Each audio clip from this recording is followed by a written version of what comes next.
This concept of go to court, it's a very bad... No, it is a very bad statement, because you see, if you look at the arrogance with which those who make that statement make it, you sometimes will not be blamed for going away believing that they make that statement because they are confident that they have an idea of what the outcome would be. And no judicial process should be viewed in the light that people may already not have an idea what the outcome would be. That there may not be fairness, that the man is just daring you to just go there and waste your time. It may not necessarily be the situation, but that is perception they give when they say go to court. So it's more like might being right. Just get yourself declared winner, win, then let them go, you know, and waste their time. We're already here. We'll defeat them still. Are you worried the narrative that some judges are in the pocket of some politicians? Well, sometimes it's a public perception that is getting stronger and stronger by the day, and it's not good for the judiciary. And what are you doing about that? We can do the advocacy. We can keep talking about maintaining the independence of the judiciary. We keep talking about giving money to the judiciary to build its own infrastructure. In a program here in this studio sometime last year, I made a point that it is wrong for the executive to build courtrooms, buy cars for judges, invite judges and hand over vehicles to them. But sometimes it would appear that the judiciary is happy.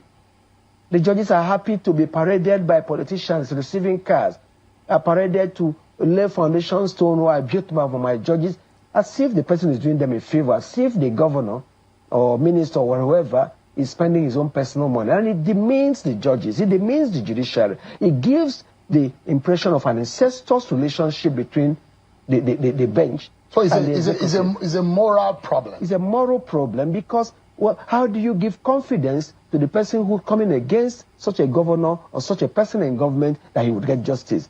When they see you smiling and then receiving gifts from them in somewhat in a manner that suggests some degree of servitude. There's no way those watching it will get away believing that if you have a case before those courts, and I'll take an inference, Mr. President, on conduct for judicial officers, which clearly state, I mean, as a lawyer, you cannot even go to the house of a judge. No, you can't. You know, that's in the rule of professional conduct.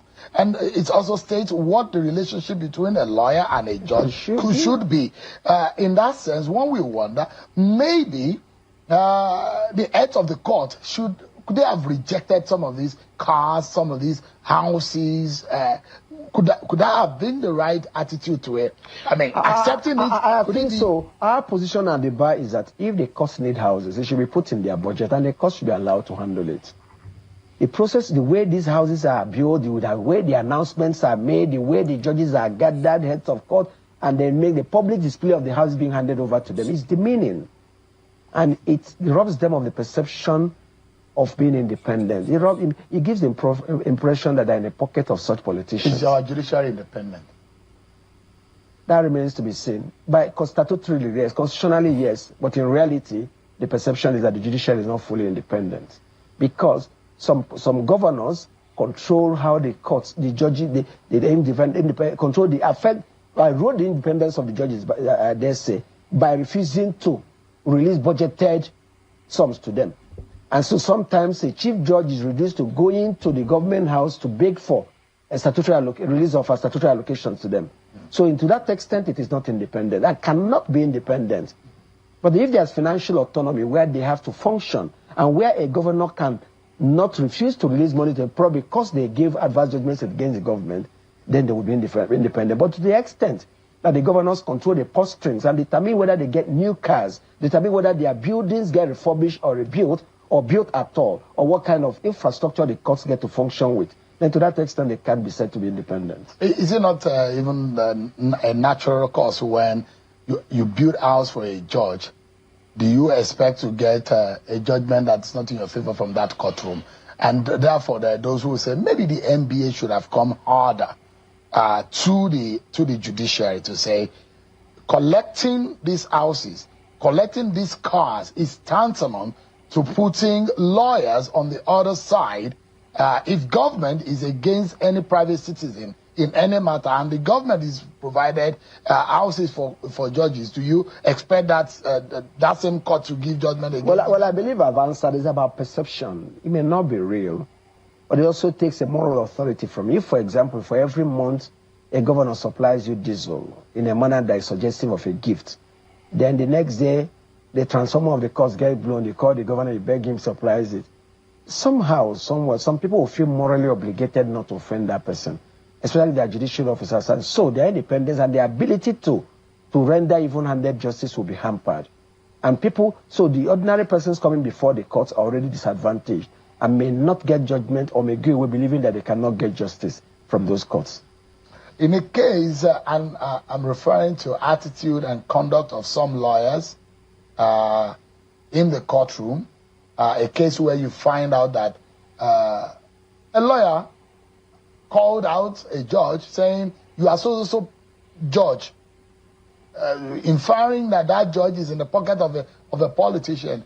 In a case where you find interview being conducted in the courtroom, in a case where you find a suspect under trial calling a judge names and have to be taken out of courtroom, there are situations and incidents that I've never seen in all my life that has happened in recent time in our courtrooms. There's a place we call the hallowed chambers, chamber, and the temple of justice that have been desecrated. And imagine that the NBA would have come hard in this kind of, in defense of the judiciary. Oh, we did that.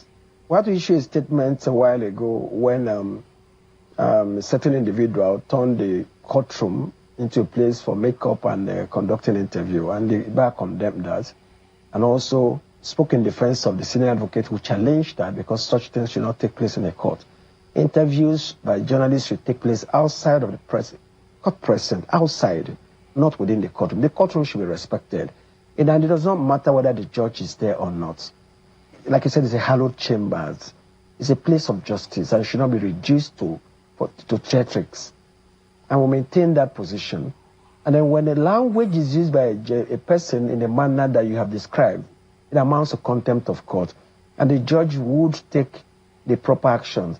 The only problem would arise where the judge, in proceeding for contempt, acts in a manner that makes it personal, like asking a lawyer to kneel down or to turn around and face the wall and hands up. These are not acceptable punishments. So if contempt is the face of the court, there's a procedure for initiating contempt committal proceedings or trial if it's outside of the court.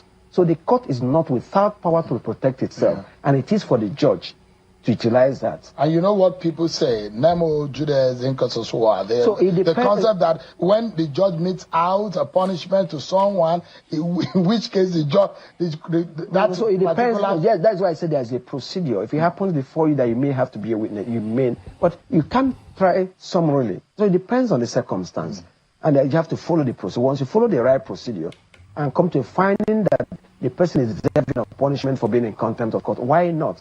But you can't, that's why you can have a person being in contempt of court and the judge end up getting blamed for not going about it the proper way. It's about doing it the proper way. That's the most important thing. But we must protect the institution, we must protect the courtroom, and protect the person of the judicial officer who presides in the court. And we should not reduce it to a child's play. And should be mind the language we use in addressing the court, even when the court has taken a decision that is not to our liking. Mr. President, we're going into a very critical election cycle. What is your biggest fear? My biggest fear is that the judiciary and the lawyers may put the law to the wrong use and be blamed for if anything goes wrong with the electoral process. So how do we curtail that? Well, you made reference to our press release. We want our members to be circumspect in the matters they take to the court. We also want the courts in where that matters have been filed in negation of the provisions of the law, not to rush to grant injunctions, but to hear these matters quickly and make findings, and then, where necessary, impose punitive costs to be paid personally by the lawyers, and also to refer the lawyers involved for disciplinary action, and also where any judge has also acted in flagrant violation of the law, for also petitions to be presented to the NJC against them. We must sanitize the organ stable. We must sanitize the legal profession. We can't be seen to be willing tools to do the bidding of politicians. How far is the NBA willing to go? We're willing to go as far as possible.